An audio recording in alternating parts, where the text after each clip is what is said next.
The knock came at 2 a.m., sharp and insistent. I froze, cold beans still clutched in my hand. Through the cracked motel door, a man in a tailored $5,000 suit stood, calm, confident. "Ethan Caldwell?" he asked. "Yeah, that's me. If this is about money, I don't have any," I muttered. "My name is Theodore Ashford. What I'm about to tell you will change everything you thought you knew about Samantha, your divorce, and her illness." I blinked, unsure whether to slam the door or call the police. Something in his eyes made me step aside. "I can't talk here," he said, setting a leather briefcase on my bed, the cheap mattress groaning under its weight. "May I come in?" "5 minutes," I said, my voice rough from years of exhaustion. Theodore opened the briefcase, pulling out a thick folder, photos, and documents. "Did you ever meet Dr. Marcus Lane before Samantha's diagnosis?" "No. She said he was the top oncologist in Denver," I answered cautiously. He handed me a photo. Samantha, smiling, arm in arm with Dr. Lane, 3 years ago. My stomach sank. "Dr. Lane is her second cousin," Theodore said, "and he helped her orchestrate this entire plan for 2 years." I staggered back. My mind raced. The chemo, the weight loss, the tears, all lies? He slid a bank statement across the table. "Every time you sold something to cover medical bills, your house, your construction equipment, even family heirlooms, it went straight to an offshore account." I sank onto the bed, shaking. "She never had cancer?" "The treatments were carefully staged," Theodore said, voice steady. "Saline, vitamins, strict dieting. Every symptom calculated to look real. And Brent Marshall, her attorney, ensured the divorce gave her everything." My hands trembled. How long have you known?" "6 months. Your father, Earl Caldwell, suspected something was wrong. He and your mother, June, documented every move. Dalton tracked the money. They've been quietly protecting you." Tears stung my eyes. Nights spent in this cold, lonely motel, thinking I had failed my children, Colby and Paige, only to realize my family had never stopped fighting for me. "The FBI will arrest Samantha and Brent tomorrow. Dr. Lane has confessed. Your children are safe, with your parents," Theodore continued. He slid a house deed across the table. "Your father kept your home and workshop intact. It's ready for you." I stared at the deed, disbelief and relief flooding me. Why wait this long? "We needed ironclad proof," Theodore said. "She's clever. One mistake, and she could have vanished with the money and the kids." He paused at the door. "Oh, and Chester Doyle and your old crew have been holding off jobs, waiting for you. They never believed her either." The door closed, leaving me in the quiet motel room, processing the truth that would reshape the worst year of my life. Before it all collapsed, life was simple, full of love. I ran Caldwell Construction in Denver, building homes that mattered. My hands framed hundreds of houses, but my favorite was mine. Mornings were sacred. Samantha's note on my nightstand, coffee ready, lunches packed. Colby, my son, studying football plays. Paige, my daughter, carrying her violin like gold. Family breakfasts, laughter, Sunday dinners, and my parents guiding me with quiet pride. Then the call came. The hospital, Samantha sobbing. "Cancer." I swore to do whatever it took. Nights at the kitchen table, insurance papers spread like a battlefield, planning how to save her. I promised her, swore everything I was, everything I had, that she would survive. Looking back now, I see the signs I missed, the cold calculation, the secret calls, the late-night phone to a sister who lived hundreds of miles away. And now, armed with the truth, my family's love, and justice about to be served, I know I can rebuild everything. My business, my home, my children's trust. What was taken can be restored, and what was broken can finally begin to heal. The fight isn't over. But for the first time in months, I feel like it's mine to win. The knock at the door came just after midnight, startling me from a restless nap on the lumpy motel bed. I wiped cold beans from my hand and peeked through the peephole. A man in a tailored suit, looking far too expensive for this neighborhood, stood on the other side. "Ethan Caldwell." "Yeah, who wants to know?" I said, my voice rough. "My name is Theodore Ashford. What I'm about to tell you will change everything you thought you knew about Samantha, your divorce, and her illness." I opened the door just a crack, suspicion and exhaustion warring in my chest. "Then you'd better make it quick." "I can't discuss this in the hallway," he said, stepping inside. He He set a sleek leather briefcase on the bed, the thin mattress creaking under the weight. "May I?" "5 minutes," I muttered, moving to make room. He opened the briefcase, pulling out photos and documents, laying them on the tiny card table I'd pushed against the wall. "Did you ever meet Dr. Marcus Lane before Samantha's diagnosis?" "No. She said he was the top oncologist in Denver," I replied, cautious. Theodore handed me a photo, Samantha laughing at a barbecue with Dr. Lane, dated 3 years ago. My stomach dropped.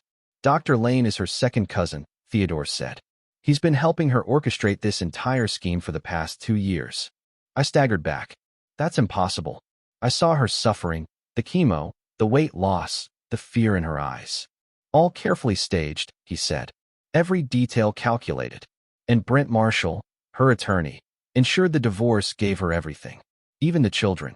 He slid a bank statement across the table. "Offshore accounts. Every sale I'd made, my house, my equipment, my father's Harley, even my wedding ring, funneled into it." I sank onto the bed. She never had cancer? The medical records were falsified. Treatments were designed to mimic chemotherapy. The weight loss, the illness, all engineered. Your family, your father, mother, and Dalton, documented every move, following her every step, waiting for the right moment to expose the truth. Tears stung my eyes. Nights in this cold, lonely motel, wondering if my kids, Colby and Paige, would ever forgive me, and my family had been protecting me the entire time. "The FBI will arrest Samantha and Brent tomorrow," Theodore said. "Dr. Lane has confessed. Your children are safe with your parents. And your house, your father kept it exactly as you left it, ready for your return." I stared at the deed. My hands shook. Why wait this long? Evidence had to be irrefutable. Samantha was clever. One wrong move, and she could have disappeared with everything. He paused at the door. "Oh, and Chester Doyle and your old crew have been turning down work for 6 months, waiting for you. They never doubted you either." The door clicked shut, leaving me alone with a truth that would reshape the worst year of my life. But that night, all I saw was Samantha, fragile and terrified, needing me to be strong. So I was strong. I mapped out plans, spreadsheets, lists of everything we could sell. I called contractors, asked about extra work. I was ready to move mountains. That's what you do for family, or so I believed, until you discover sometimes the one you're trying to save is hiding a knife. The first wave of bills arrived 2 weeks after her diagnosis. Each envelope felt heavier than the last. At the kitchen table, after everyone slept, I ran the numbers, calculator in hand. They never added up. Diagnostics and initial consultations cost $47,000. Insurance covered $12,000. The rest came from savings, gone in a single morning. Samantha found me staring at the bank statement. "Ethan, this is too much. Maybe we should get a second opinion, something cheaper." "There is no cheaper option. Dr. Lane is the best. That's what you need." I kissed her forehead. She'd already showered, dressed by 5 a.m. "You don't need to come. Focus on work." I wanted to argue, but she smiled faintly, pressing my hand. "You'll be fine. Someone has to keep the money coming in, right?" The construction business was strong but fragile. I had 3 houses under contract, but with crews and suppliers, cash flowed faster out than in. These weren't good days, they were survival days. Chester Doyle noticed first. "Boss, you okay? You've been distracted." "Samantha's sick," I said, voice low. His face went pale. He'd lost his wife to breast cancer years before. "Jesus, what do you need? A miracle or $300,000? "Both," I muttered. "I've got $20,000 saved, it's yours." "Can't take it. You gave me a job when no one else would. I was a wreck after Beth." "Take it," he insisted. I did. Pride was expensive when your wife's life depended on it. The next bills arrived with Dr. Lane's recommendation for experimental treatment, a new drug combination showing promising results, but $180,000, not covered by insurance. Samantha gripped my hand. "We'll find it," I said. The excavator, the dump trucks, the crane, all sold within days. I called clients to explain delays. Some understood. Riverside developers did not. They canceled, $60,000 in future profit gone. I had to let the crew go. Miguel, my lead framer, offered pay cuts. Not enough. File for unemployment, find other work. "When this is over, I'll hire you back." The men left quietly. Chester lingered. Something feels off, Ethan. Cancer doesn't care about feelings, Chess, I said. By month 3, the house went on the market. Colby's voice broke my heart. Dad really moving? Temporary, son.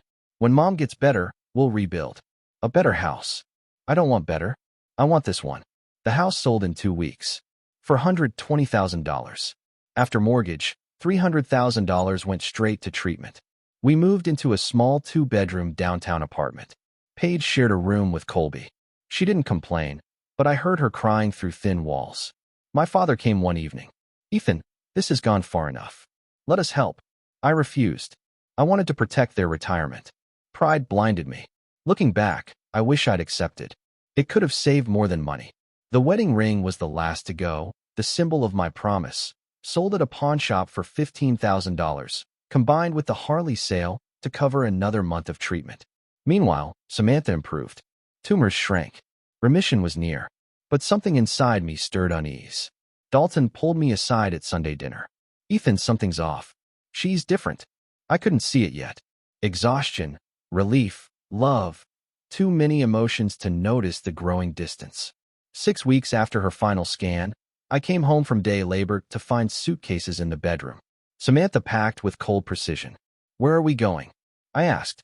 I'm leaving you, Ethan, she said without looking up. My mind reeled. I'd sold everything to save her. We were supposed to rebuild together. Is this about money? I'll rebuild it. Give me time. She finally looked at me. Ice in her eyes. Look at yourself. Pathetic. Day labor, motel living, wearing the same shirts you didn't sell. I saved your life, and you are weak. Brent Marshall saw your potential. He's helping me live properly. With him. Divorce papers already drawn. Full custody, spousal support, half of future earnings. My children? Out of reach. Dalton arrived, furious, reading the documents. This is insane. You saved her life. She says that makes me weak. I muttered, voice hollow. I had nothing left. 3 weeks blurred into a cycle of day labor, silence, and regret. I stopped answering calls. My kids, my family, the life I built, gone. Room 107 at the Sunset Valley Motel became home. $39 a night, weekly. The owner, Mrs. Chun, offered quiet and kindness, no questions asked. I sat on the bed, staring at water-stained ceilings, thinking I had done everything right, been the man a good husband and father should be, and it had all been for nothing. I had stopped believing things would get better. Each day felt like a slow, endless drift. I existed, but I didn't live. Then, at 2 a.m., a knock shattered the silence. A knock that would change everything. A knock that would reveal the truth behind the lie I had been trapped in for over a year. A knock that proved my father, quietly, had been fighting for me all along, even when I was too proud and too broken to see it. Theodore Ashford laid out the revelations in my motel room like evidence from a crime scene. The air felt thick, almost like smoke from a fire I couldn't see. Documents, photos, and messages spread across the bed. Offshore bank statements, text messages between Samantha and Dr. Marcus Lane plotting appointments I wasn't supposed to attend, photos of Samantha and Brent Marshall dated long before her supposed diagnosis. This can't be real, I whispered, my voice trembling. I had watched her suffer, or so I thought. The vomiting, the hair loss, the weight loss, the fear. Theodore pulled out a medical report. Ipax syrup induces vomiting. Phentoin causes rapid weight loss. Anxiety medications simulate panic and distress. Dr. Lane prescribed all of this to make the illness appear real while you bankrupted yourself trying to save her. I staggered to the window, struggling for air. There's more? I asked, barely able to speak. The most damning is this, Theodore said, handing me a transcript. It was a recorded conversation between Samantha and Brent Marshall, 3 days before she asked for the divorce. My hands shook as Theodore read. Brent said, "Is Ethan suspicious?" Samantha laughed. "He's too exhausted to think straight. The fool sold his wedding ring yesterday. Actually cried in the pawn shop." Brent chuckled. "Perfect. File the papers Monday. By the time he realizes, we'll be in Bermuda with his money." I punched the wall. The drywall tore, my knuckles bleeding, but I didn't feel it. They had watched me, laughing while I gave up everything I had for her. They had watched me sell my grandfather's wedding ring and smiled at my suffering. The signs were there, Theodore continued. Your father noticed when Samantha refused him during treatments. He knew something wasn't right. That's why he hired me 6 months ago. 6 months? 6 months I've been living in hell, thinking I lost everything. Yes, evidence had to be airtight. One misstep, and she could have disappeared with everything, including the children. He handed me his phone. A video played. Dr. Marcus Lane, pale and sweating in what looked like a federal interrogation room. I am confessing to medical fraud, insurance fraud, and conspiracy to commit financial fraud in exchange for a reduced sentence, he said. Lane explained Samantha was his cousin, that the scheme had been planned 2 years prior. She wanted out of the marriage and money to start a new life. Every scan I saw, every treatment I believed, had been fabricated. I sank back on the bed, head in hands. My children, Colby and Paige, had believed their mother, had thought me weak. Theodore handed me another document. Your father has been speaking with them in secret. 2 weeks ago, he revealed the truth. They know what actually happened. They're safe at his house right now, waiting for you. And the custody order? I asked. Soon irrelevant. In 4 hours, at 6 a.m., the FBI will arrest Samantha and Brent. Charges include medical fraud, insurance fraud, money laundering, and custodial interference. Dr. Lane is already in custody. I stared at the deed Theodore handed me. My house, the home I had built with my own hands, was back in my name. My father had purchased it the day I sold it, kept my business licenses current, maintained insurance, and turned away clients, all to preserve what was mine. I couldn't stop the tears. My father, the man I had pushed away, had been quietly fighting for me the entire time. Theodore handed me a set of keys to my truck, maintained for me all this time. On the back of his business card, in my father's handwriting, were words I would never forget. Son, a man isn't measured by what he loses, but by what he's willing to sacrifice for family. You sacrificed everything. Now, let your family help you rebuild. No more pride. Just come home. I drove to my father's house as the sun rose. The entire family was on the porch. Colby and Paige ran to the truck before I could park. Paige clung to me, sobbing. We're sorry, Dad. Mom made us say those things in court. She said if we didn't, she'd send us away. Colby hugged me, trying to stay strong but failing. Earl Caldwell stood at the doorway, June by his side. Son, he said simply. Then don't say anything. Just come inside. Your mother made breakfast. Your crew is coming over. We've got work to rebuild, but first, we eat. That morning, my phone rang.